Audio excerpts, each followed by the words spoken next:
Hi, my name's Jo Harris, and today's blog we're going to be looking at learning theory, applications and my reflections. So there's four main learning theories we're going to look at today. One is behaviourism, cognitivism, constructivism and connectivism. Lots of isms there, so they're tongue twisters, but we'll see how we go. So let's look at the first one, which is behaviourism.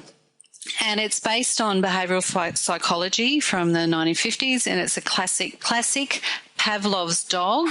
And if you don't know about that, you can Google it, but I won't get into it now for the sake of time.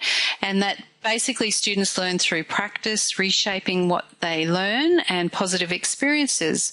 The teacher's role is to create a series of steps in programmed instructions with a predefined end, and my role is really that of a supervisor, because the goal is that I will, as a teacher, will know that the student has learned because I've observed a change in their behaviour, and that the children change their behaviour because they attribute it internally. So they know that they feel good about learning. And some examples of this are online quizzes where you get tested on or quizzed on facts, concepts and skills, and drills and practice, and a reward system. And I know my daughter is in grade 2, and they've got this great reward system involving stickers, which they get to trade in for gifts and stuff like that. So I think, it's also known as behaviourist model, but my reflection on this is that it seems to me to be a very foundational way of an introduction to learning.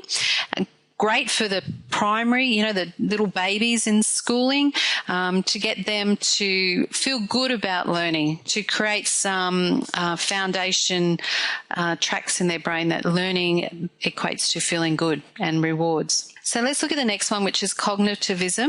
It's also known as cognitivists, and it's based on the work of Paget, which is a 3-stage processing of sensory, memory and long-term memory, and the work of J. Anderson, which is on 2 types of memory, which is declarative and procedural. I won't get into those for the sake of time again, but the students learn through mental processing. That is how information is processed. So it's about enabling the students and that they inquire strategies to process information. And the teacher, my job as a teacher using this theory of learning is to attain and maintain my learners' attention and be a modeler of those thinking strategies, because the goal here is to change the students' mental behaviour, because they learn how to think in a way. So the rehearsals, visual aids, repetition and review and summarising and mind mapping tools are some examples of ways that you could and bring this theory to life in my classroom, and also by the use of mnemonics. And my reflection here, I think it's a very important tool to grow into being a great learner and a student of tomorrow. So I see this as a core foundation skill development way of using this theory. Now, the next one is social constructivism. It's also known as learner-centered learning, and it's based on the work of Vygotsky, who's known for his zone of proximal development, and J. Bruner, where learning is an active process. And the students learn through construction of knowledge, through socialising, and they really need to be self-led, so there needs to be some maturity here in the learner. And the teacher's role is to pose leading questions, group students to learn through and with each other, and really be a facilitator, because the goal is to create lifelong sticky learning experiences. And the examples of ways that I could bring this theory to life in my classroom is through the use of group discussion, for example, and group tasks. So my reflection on this tool is it's great for upper school and great for kids, even littlies, who can do a project together on a computer or something. And to me, it's a skill that's needed in preparation for connectivism theory of learning. So let's have a look at connectivism, which is the last one.